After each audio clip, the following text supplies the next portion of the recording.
Okay, what are we doing? Do I understand that water is not being distributed this way? So if I want to take a bath, that's a lot of these things, yes? Is there any water buffaloes coming into the town? Why is that? All right, hold on, raise your hand. Let's get some answers here. And anybody on the panel wants to... I would like to say... You can use the mic. So I just took a bath here the other day in Flint, about 10 days ago when I stayed at my hotel, and my skin was burning afterwards. I have a pretty big Facebook following where people are like, why did you take a bath in Flint? I'm like, I had to. I was in Flint, I had to take a bath. And the thing is, while the lead is a problem, and that's a serious problem, and I'm a lead poisoning prevention advocate, and that's going to be my priority, the treatment with chloramine and chlorine and fluoride is also a significant problem, because I believe, from what I know as environmental activists, that this water is also being over-treated at this point. And I would not consider the water, even if the lead levels are low, safe to drink. It smells like a swimming pool when you turn on the tap. The one other thing that I'm not sure people are fully aware of is that when you combine chloramine with fluoride in the water system, it increases the bioavailability of lead by 900%. Sounds to me like there's lack of clarity about what is happening here in terms of the quality of the water. We don't even know about the bacteria that are present in our water, because these are literally things that the Environmental Protection Agency doesn't even, they don't even test for half the things that are in our water. We're getting infected with things that aren't even a part of our testing structure whatsoever. How is this a thing? Like, how are we being poisoned by things that are present in our water that nobody is even testing for? With Legionnaire's disease, our cases went up from, 4 to 10 cases as of 4 or 5 years ago. Now we're at 80 cases a year. And this is something that's been charted. But this is just one actual thing that we test for. We don't test for a slew of other bacterial and viral things that are in our water. How is this a thing?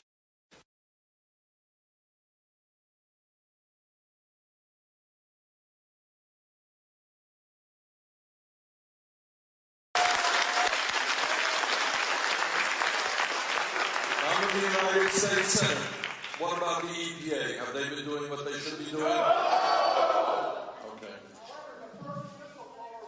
Here, say it up if you could, please. The first whistleblower was an EPA employee, and an EPA employee brought this to light. Okay. Senator Sanders, can I add something? Sure. I have mothers, I was at a town hall meeting, and mothers are concerned about their daughter's reproductive system.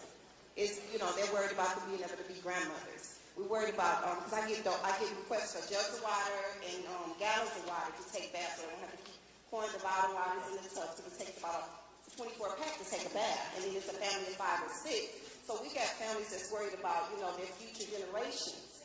Not just immediate, but 10 years, 20 years down the line. Sure.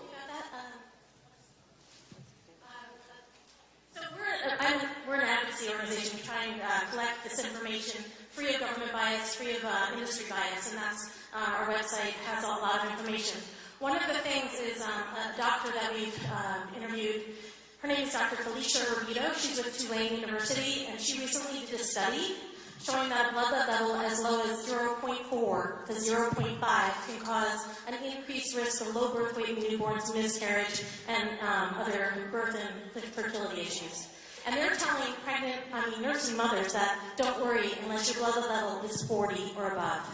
And it's 0.5. So the misinformation is getting to the public about the level of concern. So even though the federal standard for lead in water that is considered toxic is 15 parts per billion, it's been now, the recommendation is lowered to 5 parts per billion. But when you're looking at these trace levels in maternal blood, you're really looking at a serious impact at very low levels. Let me ask this question. I know this, what broke my heart 9 days ago, it's really one of the most horrific statements I've ever heard. We had a woman in a meeting who talked about, Daniel, you remember this, a bright young daughter that she has, who's doing really well in school, outgoing. And she has noticed, correct me if I'm wrong here, but she has noticed in the last 2 years a significant deterioration of the intellectual capabilities of that child. Yes, Senator. I know her daughter personally. She was an honor student in the last 2 years. They couldn't figure out what was going on with her. Her grades were dropping, her attention span was shortening, and now they're having her in special education classes. And she has tested positive for lead poisoning. So in other words, what this mother observed, and can you imagine, well, that's what I want to talk for a moment about, a mother watching a very bright, outgoing young girl deteriorating intellectually, and now I think is in a class of special ed. Yes, sir. Short-term memory and so forth problems. What are we observing in the community? Are we seeing things like this? I want to talk a little bit about some of what we are seeing in the community. Senator? Yes, where's the hand? Nikita. Yes, ma'am. I don't see you. Right Raise here. your hand, Nikita. Okay. Yep, please. Your name, please. Yes, my name is Nikia Wakes, and I'm a resident here in Flint, Michigan. If you could turn around so that everybody can see it. Me and my children has had a major impact. I lost twins in July of 2015 due to being poisoned. Both of my kids have tested positive for high levels of lead. My son has been suspended 56 times this year in school. He's in the 1st grade, and he doesn't even want to attend school anymore. So this is a real problem here in Flint, and I would like to know, after this President Ken's campaign, what would you do to help us here in Flint? Okay. I'm happy to try and answer that, but let me get back to, do you attribute your son's behavior to the poisoning that he's experienced? Yes, sir. He's been at the school 2 years. He's at International Academy of Flint.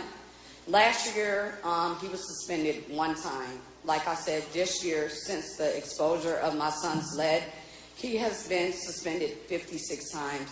I feel like they're going to fail my son because, he's been out of school. And I took the paperwork to the school that he's been affected by this lead. And they're saying that, the lead can cause behavioral problems, right. which I'm seeing, And that's what you're seeing in your son right now. Yes, and I know that it's an effect from him being affected by the lead. Well, thank you for having the courage to stand up and tell us your... Okay.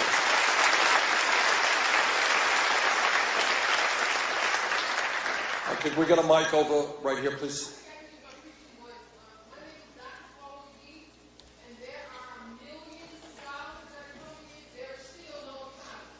Well, there's a mic there.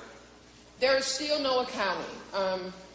And we have reappealed the emergency manager law, but our governor, and I'm not going to call him out of his name because I'm trying to use civil discourse, but every time we make a statement, a political statement as a community, he can change the laws. And the laws do not apply to him, including the Federal Information Act.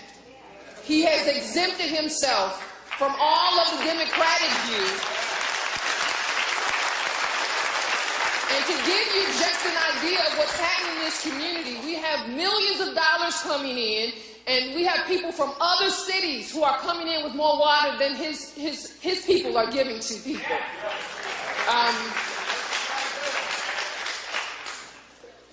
And we are not getting all the information. EPA, we think that they're finally here, but they change their information every other week.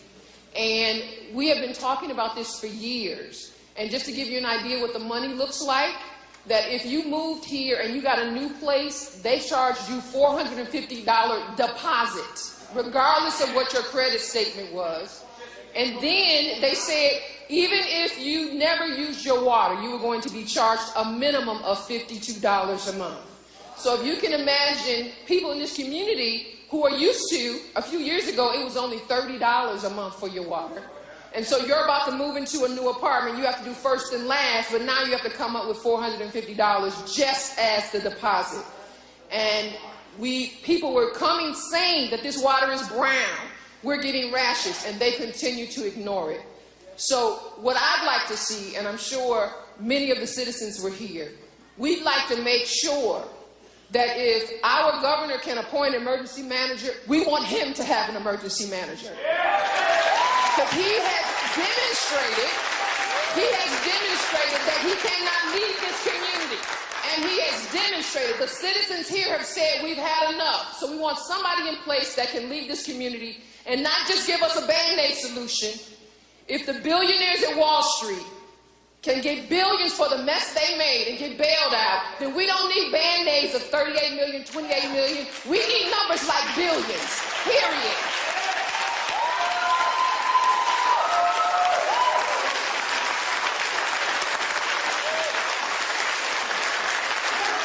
Okay. Other comments? Simply, straightforwardly, what's going on in the community? What are we seeing with our own eyes? Woman right there. Yes, ma'am. Please stand up. Hi, my name's Allie. I'm a resident of Davison, which is about 10 minutes out. And I'm a member of the Flint Youth Ballet. So I'm around lots of my peers that live in Flint. And it's heartbreaking to see some of my best friends go through this water crisis, to go home and not be able to shower or just drink water. See my younger students tell me, my family can't afford to go out and buy water bottles, and now it's starting to affect our car payments, and we're so focused on the water. And now my mom is a nurse anesthetist. She works at McLaren Flint. She didn't know what was going on at the hospital, and now people aren't trusting her. So I want answers. I want to know why my mom's getting blamed when she didn't know anything. I want to know why my peers can't even go home and drink and shower.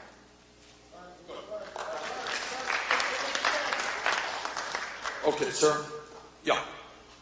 Got a microphone. Just tell us who you are. Yeah. I'm City Councilman Davis. All right, let's get a mic there. Can we get a mic for the council? First and foremost, I want to thank you for coming to Flint to take an interest into our problems that has crippled our city.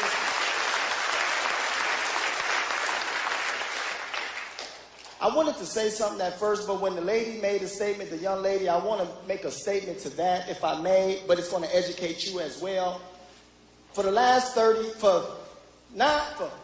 years, this city has had $9 billion come through this city. $9 billion. We was the first industrialized city, third economically in the nation, predicated and profiled on General Motors. General Motors left. We are considered today the second poorest city in the nation. We have 42% of the people that live in this city are in poverty. We have 40% of the people that live in this city read below a 6th grade level. And we got almost 40% of the people that live in this city has felonies on their record. This problem that we're suffering from right now, I have to be honest with you, it's a genocide that is attacking the low, moderate income people who are considered poor on all ethnic groups, from white, Hispanic, Chinese, however many it is. And that's what this problem is. I've been in council, I've been in government for 3 years, and this city doesn't have a tax base, and I've never heard a discussion about creating a tax base in this city. We have the best colleges. Kettering is one of the best engineer schools in this country, and people come from all over the country to go to this school, and I know that the plot is to turn this city into a college city and run the low, moderate income people out of here. Our water bills is $140, $150 a year, but what people is not explaining to you is when you're not able to pay that water bill, it goes on your property taxes, and you lose your home. I paid $1,000 last week so my home would not be taken, and it was a water lien that I could not pay some time ago, 3 years ago, and I just paid it so I wouldn't lose my home. And that's what this problem is. And I want to explain that to you, young lady. Now let's get to the resolution, Mr. Sanders. The resolution to this problem. It's a $1.6 billion issue that we're suffering from. We haven't came up with a plan to figure out how much we need at the minimum level to get the ball rolling. Bottled water, eventually it's going to cease. When national media stop looking at Flint, everybody's going to leave us alone. The governor asked for a declaration, a disaster declaration. The mayor asked for a state of emergency. It's word verbiage. The president wouldn't give us the disaster declaration because he said it wasn't a natural disaster. That's word verbiage. It's just word semantics. The way that you get it, and you can help us, Senator, We have to word it in a way that we can look at it as a natural. Water is a natural resource. Body is comprised of 70-75% water. You can go without food, but you can't go without water. People are dying from Legionnaires. How much do we have to say in order to declare